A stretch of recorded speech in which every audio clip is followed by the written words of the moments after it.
Amin'ny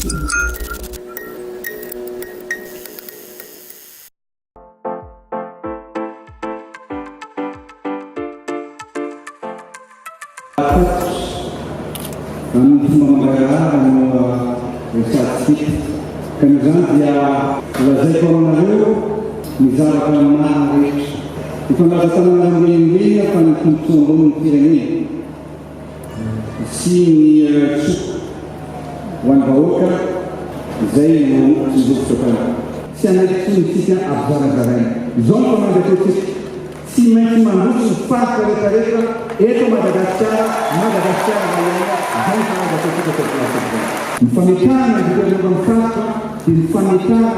ireo tebola rehetra zay anaovana ny sekoly zay anaovana ny hôpitaly zay anaovana ny lalana tsy maintsy ataotsika nantenenao ataotsika eo afitaperatsy mikasika ny sena ny sena tsy olona koa motsika tsara ny budget ny sena ahafahatsika manao fizafotsafy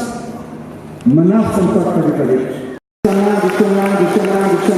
tsy manina va toerana mipetra ny faritra eo amin'ny Madagasikara